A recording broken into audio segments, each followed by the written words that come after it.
नमस्कार दोस्तों, एक बार फिर से आप सभी का स्वागत है हमारे इस यूट्यूब चैनल एजुकेशनल गैलरी में। इस वीडियो में हम 2020 का फिजिक्स सब्सिडरी, जिनका भी फिजिक्स सब्सिडरी है, ठीक, पार्ट 1 का, उसका पेपर, प्रीवियस ईयर का पेपर 2020 का पेपर जो ऑब्जेक्टिव फॉर्मेट में आया था, उसको हम डिस्कस कर रहे हैं। क्योंकि आप लोग देख लिए होंगे, कुछ ना कुछ अनुभव तो अभी तक मिल चुका होगा कि प्रीवियस ईयर का क्वेश्चन, मैक्सिमम क्वेश्चन रिपीट हो रहा है। कुछ बच्चे तो 80% कर रहे हैं, कुछ 75 क्वेश्चन कर रहे हैं। तो सब अपने अपने हिसाब से जिसको जितना लग रहा है कि आ रहा है उस हिसाब से बोल रहे हैं। इसलिए प्रीवियस ईयर क्वेश्चन करना बहुत ही ज़रूरी हो गया है कि as it is same question same option repeat हो रहा है, ना ही ऑप्शन में हेर फेर है। ऐसे ही तो आपको अगर एक दो बार देख लिए हो तो जाके आपका टाइम भी बच जाएगा, आसानी से उसको टिक कर सकते हैं। कुछ तो नया क्वेश्चन आएगा ही, वो तो आपको थोड़ा बहुत सिलेबस पढ़े होंगे तो बन जाएगा, लेकिन मैक्सिमम क्वेश्चन जो है प्रीवियस ईयर से रिपीट होता है, तो आपको एक दो बार देख लेना चाहिए। तो पूरा वीडियो देखिए, आपको अच्छे से समझ में आएगा। कुछ न कुछ हम आगे ट्रिक भी बताते रहेंगे जहाँ ज़रूरत पड़ेगा। कोई बात हो तो कमेंट सेक्शन में ज़रूर लिखिएगा। धन्यवाद। आइए शुरू करते हैं। फर्स्ट क्वेश्चन है, the curl of A vector function is always. Curl of A vector function is always, तो वो भी क्या होगा, एक वेक्टर ही होगा।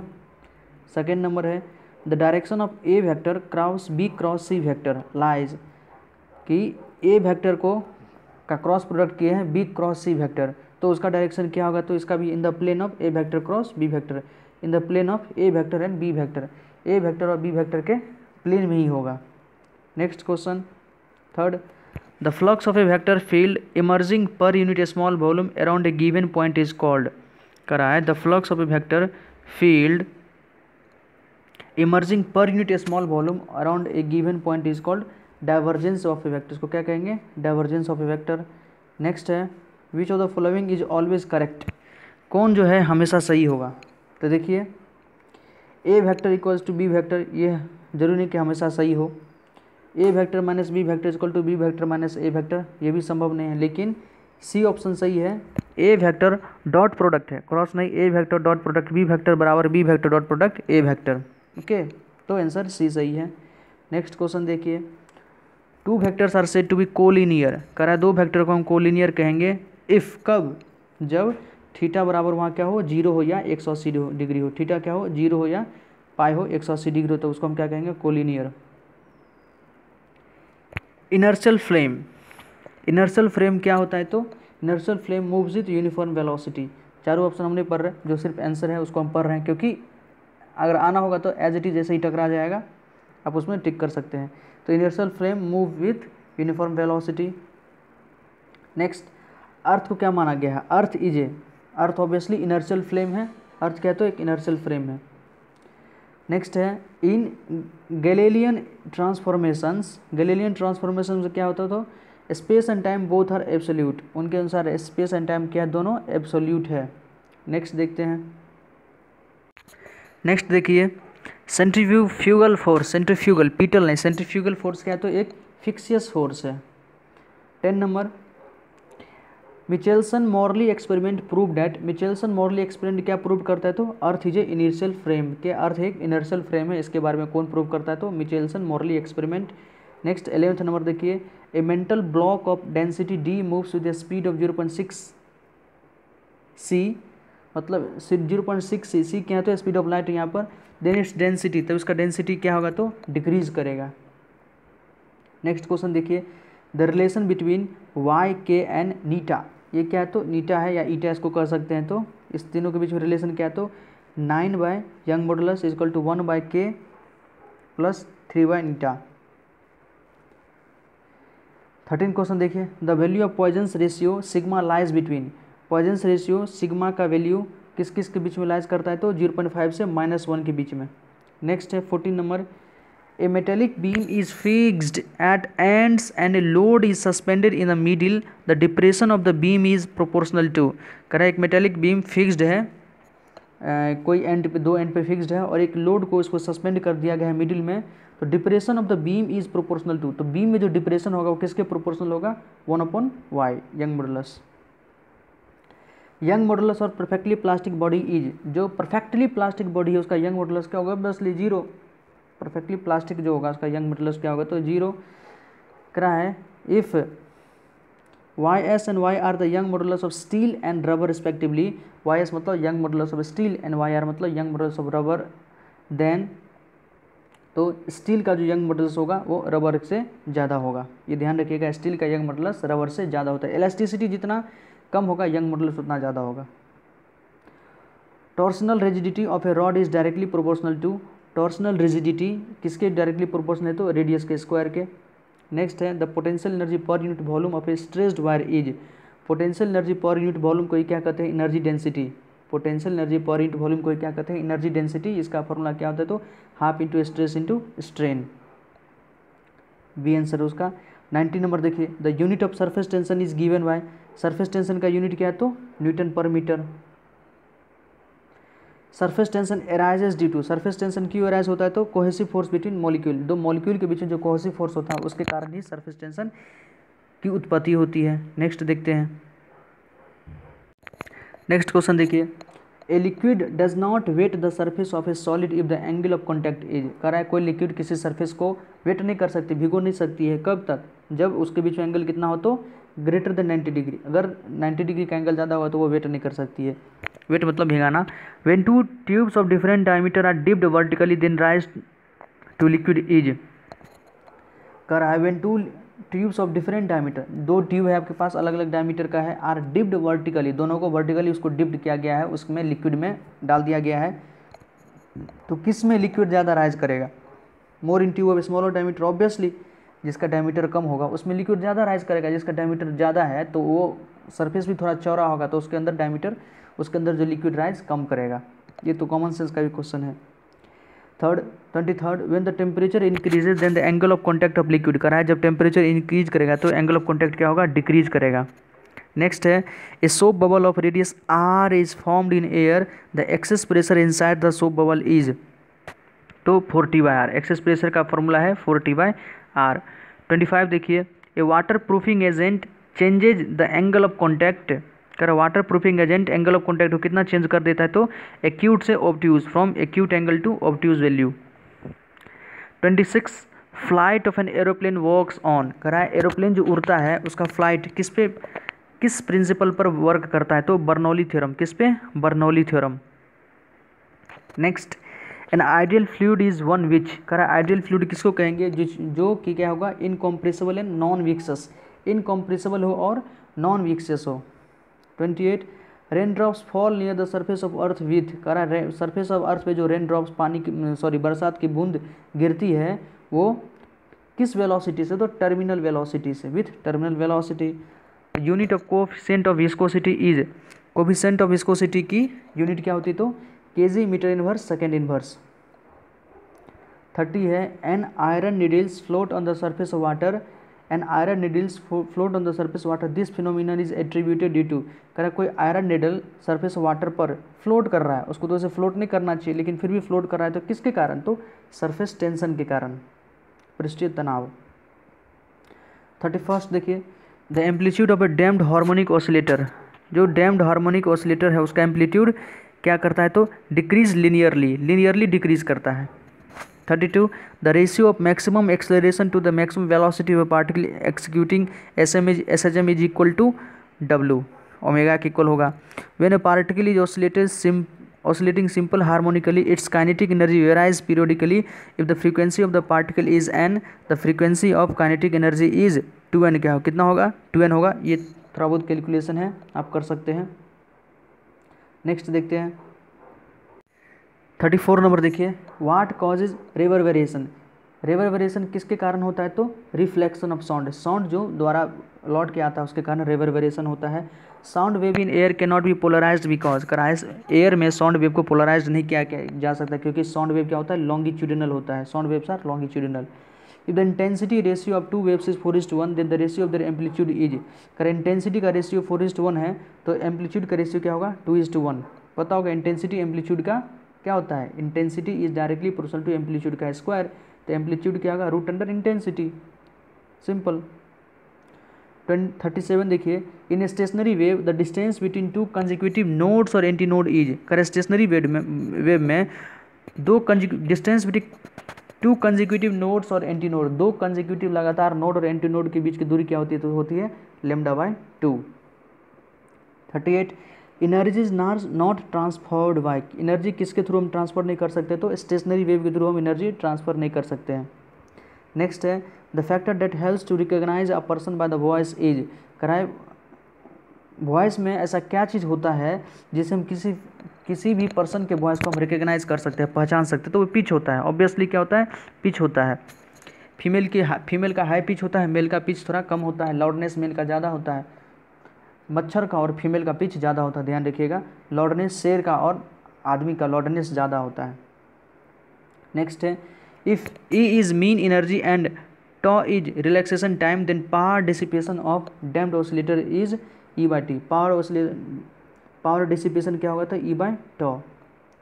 41 number the amplitude of damped harmonic oscillator is reduce to 1/E times of the initial value in the time called, उसको क्या कहेंगे, हाफ लाइफ टाइम। नेक्स्ट है liquid transmit pressure equally in all direction, this is known as, कह रहा है liquid transmit pressure equally in all direction, जो liquid है सभी डायरेक्शन में प्रेशर जो है इक्वली ट्रांसमिट करता है, इसको क्या कहते हैं, तो इसी को कहते हैं पास्कल लॉ। क्या है, तो यही है Pascal law. Rate of flow of liquid in a capillary is directly proportional to the, rate of flow of liquid in capillary, किसी कैपिलरी में जो लिक्विड का फ्लो होता है किसके प्रोपोर्शनल है, तो cross section area of the capillary, capillary का जो क्रॉस सेक्शनल एरिया है उसके डायरेक्टली प्रोपोर्शनल है। Answer C. Next according to Stokes law the viscous forces, Stokes law के अनुसार विस्कस क्या है, तो 6 pi eta r v, 6 pi eta r into v. Next देखते हैं। प्लीज़ आपको अगर ये चीज़ सब इन्फॉर्मेटिव लगे तो चैनल को सब्सक्राइब कर दीजिए, लाइक कर दीजिए। बहुत बच्चे वीडियो तो देख लेते हैं लेकिन सब्सक्राइब और लाइक नहीं करते हैं। प्लीज़ सब्सक्राइब कर दीजिए, लाइक कर दीजिए, इससे आपका कुछ घटेगा नहीं। नया नया अपडेट आते रहेगा, नया नया वीडियो डालते रहेंगे, अच्छे अच्छे अपडेट देते रहते हैं आपकी यूनिवर्सिटी से संबंधित या कोई भी जानकारी होती है जो बच्चों को जानना जरूर रहता है, तो वो हम टाइम टू टाइम डालते रहते हैं। तो अगर आप सब्सक्राइब कर दीजिएगा, बेल आइकन को प्रेस कर दीजिएगा तो आपको अपडेट जल्दी मिल जाएगा, बस यही है। नेक्स्ट देखते हैं। Rotational viscometer is use to determine the viscosity of, rotational viscometer से हम किसका विस्कोसिटी मापते हैं, तो सिर्फ लिक्विड का। 46 number Avogadro number is equal to, Avogadro number किसके इक्वल है, तो R/K। Next the RMS velocity of gas molecule is given by the formula, RMS velocity को किस फॉर्मूला से, तो √3kT/m। नेक्स्ट है if D denote the molecular diameter the mean free path of molecule of a gas is proportional to, अगर D molecular diameter को denote करता है तो मीन फ्री पाथ क्या होगा मॉलिक्यूल का, ठीक, तो 1/d²। If n is the concentration and d is the diameter of each molecule, the mean free path of the molecule of a gas is given by, तो 1/π/d²। Next है Maxwell's distribution law of molecular velocity establish that, Maxwell जो distribution law दिया था वो क्या बताता है, तो the number of molecules having infinite velocity, the number of molecules having infinite velocity is greater than the number of molecules at rest. Next है if V is van der Waals constant then critical volume of a gas is given by, अगर V van der Waals constant है तो critical volume को कैसे हम represent कर सकते हैं, तो 3V, critical volume क्या होता है, 3V। नेक्स्ट है a substance above its critical temperature exist in the form of, कोई भी सब्सटेंस क्रिटिकल टेम्परेचर से ऊपर किस फॉर्म में एग्जिस्ट करेगा, तो अनसेचुरेटेड वेपर, किसमें, अनसेचुरेटेड वेपर। पूरा वीडियो जरूर देखें, मैक्सिमम क्वेश्चन है जो अधिकतर है 20 के बाद जो क्वेश्चन सब है एज इट इज़ रिपीट हो जाता है, तो अगर आप एक दो बार इसको सुन लेंगे तो आपको आसानी से याद हो जाएगा और एग्जाम में आसानी से आप टिक कर सकते हैं कम समय में। 53 a substance can exist together in equilibrium in the 3 phase solid and saturated vapour at the triple point पर इक्विलिब्रियम में रहेगा।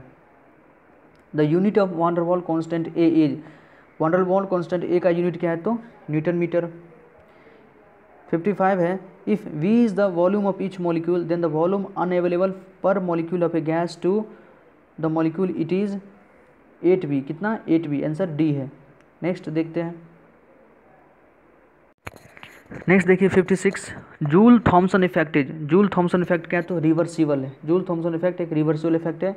Joule Thomson expansion is isobaric process, isobaric process मतलब जहाँ प्रेशर कांस्टेंट हो। Joule Thomson effect expansion is isobaric process.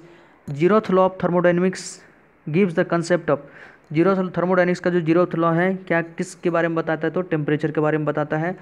59 देखिए, are refrigerator is running in a room, कोई refrigerator एक room में चालू है, the temperature the room will be, तो मन में क्या आना चाहिए कि अगर मान लीजिए आप अपने रूम में फ्रिज चला के छोड़ दिए और फ्रिज का गेट खोल दिए, तो क्या आपका रूम ठंडा होगा गर्म होगा? ऑब्वियसली आपका रूम गर्म हो जाएगा, ठंडा नहीं होगा। ठीक, ये कंसेप्ट ध्यान रखिएगा। A refrigerator is running in room, the temperature of room will increase, आपका रूम का टेम्परेचर बढ़ ही जाएगा। यदि आप रूम में नहीं हैं और बाहर निकल गए और पंखा चला के छोड़ दिए हो, तो आप जो समझोगे कि हम बाद में आएंगे रूम में, हमारा रूम ठंडा होगा, नहीं, पंखा चला के अगर छोड़ दिए तो आपका रूम गर्म ही हो जाएगा, काइनेटिक एनर्जी बढ़ जाती है। वही चीज़ है रेफ्रिजरेटर में। क्या होता है रेफ्रिजरेटर में है कि अगर आप डोर को क्लोज कर दिए हो रहते हो, तो भीतर का जो रेफ्रिजरेटर के अंदर है उसके टेम्परेचर को बाहर फेंकते रहता है। पीछे में आप कभी रेफ्रिजरेटर के पीछे या फ्रिज के पीछे देखे होंगे तो बहुत ज़्यादा गर्म होता है, तो वो गर्म एटमॉस्फेयर में जाता है, वो आपके रूम को गर्म कर देगा। इसलिए रेफ्रिजरेटर का गेट खोल के नहीं रखना चाहिए, वो और आपके टेम्परेचर को बढ़ा ही देगा। नेक्स्ट देखिए 60 number, the efficiency of reversible engine walking between any two fixed temperature is, तो किसी दो टेम्परेचर के बीच में अगर काम करेगा तो मैक्सिमम 1 होगा उसका एफिशिएंसी। 61 देखिए, the Helmholtz free energy F of the thermodynamic system is given by the following formula where the symbol have their usual significance. Helmholtz free energy के बारे में पूछ रहा है, तो F is equal to U minus T S.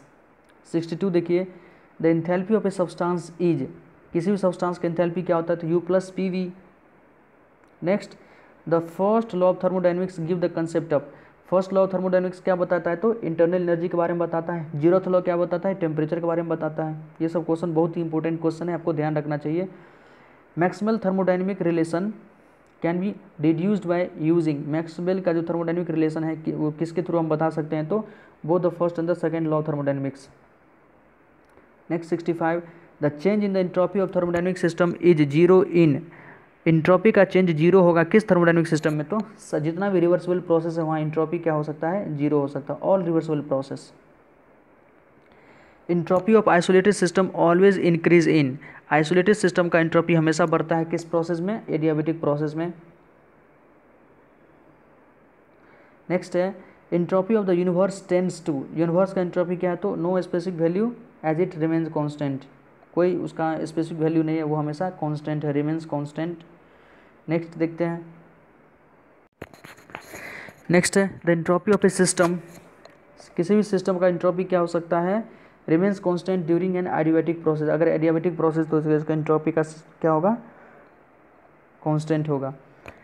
69, the energy radiated by black body at temperature T is proportional to, black body के में जो एनर्जी रेडिएट होता है जो किसी टेम्परेचर टी पर, वो किसके प्रोपोर्शनल, तो टी की पावर 4, एनर्जी डायरेक्ट टी की power 4।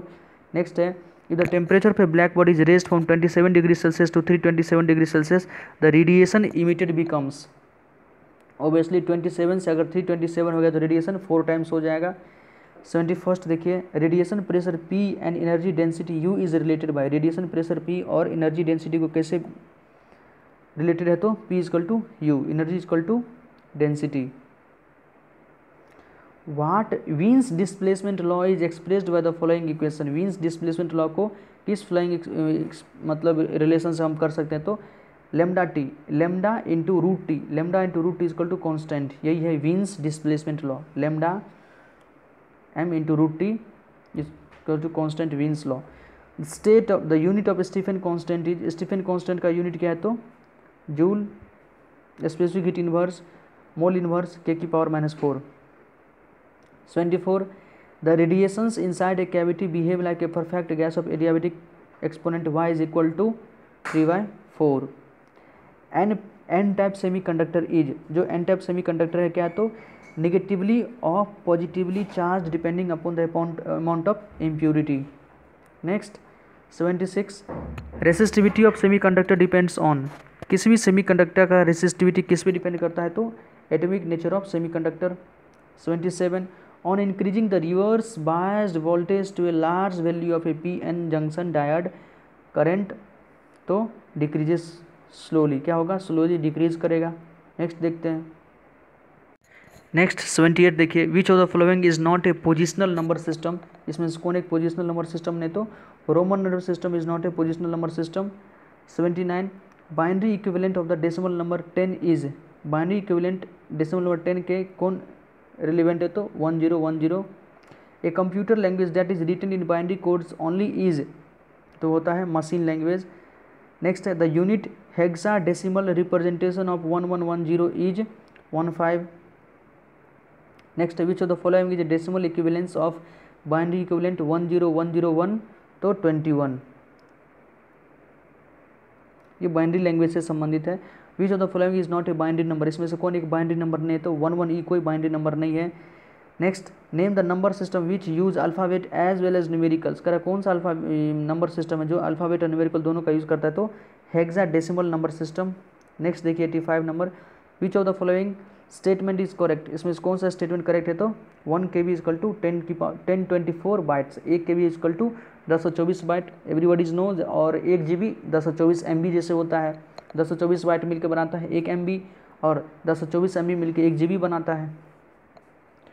USB is a device use to store data and its stand for. कह रहे USB एक डिवाइस है use to store data, data को स्टोर करने में मदद करता है। इसका फॉर्मूला फुल फॉर्म क्या है, तो यूनिवर्सल सीरियल बस। नेक्स्ट देखिए 87, which of the following technology allows telephone calls to be made over computer network like the internet, तो VoIP। नेक्स्ट है PNG रेफर्स टू। PNG किसको रेफर्स करता है, तो इमेज फाइल, PNG हो या JPG हो, ये सब इमेज फाइल को रिप्रेजेंट करता है। 1989 देखिए, which of the following memories must be refreshed many times per second, तो डायनेमिक रैम को बहुत बार बार इसको रिफ्रेश करते रहना चाहिए। Which command can be use to identify TCP या IP error such as connection problem, तो पिंग। क्या है, तो पिंग।